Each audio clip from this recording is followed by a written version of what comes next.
Ino niyo mbica ya cikaro cia aikari a gicigo mbunge kia Kikuyu, kaunti ya Kiambu, kuria makiria ma family 100 maratara hathara iria matungitwo ni mbura nene iria irathandana bururi-ini. Makiria ma micii 20 iria aikari makomborete matura-ini ma Regen, Muthiga na Kinoo nio ihutitio ni miaraho ya mai, aikari magitangika gwa kugerera.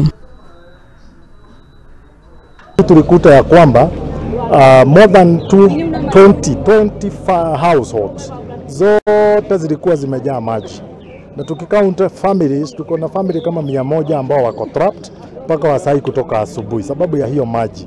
Kwa hivyo hii maji imekuwa ni shida na ni kwa muda mrefu sana.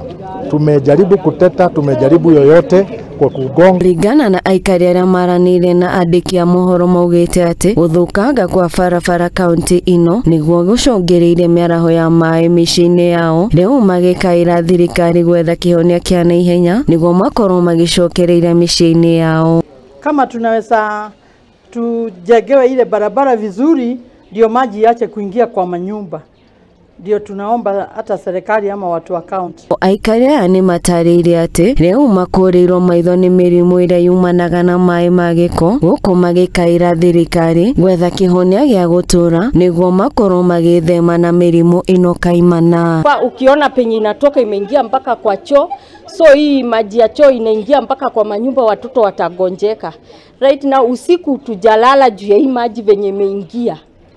Saa watoto kukohoa usiku na hiyo baridi venye maji iko kwa nyumba. Saa tunashindwa tutafanya aje. Ombi yetu kwa serikali ni watusaidie venye hii maji itatengenezwa isikuwe inaingia kwa ploti. Juu sasa unaona mama kama huyu anagonjeka miguu na hiyo baridi ikishika. Ngĩribotera Mũthingi TV, Geto Wambui wa Mugo.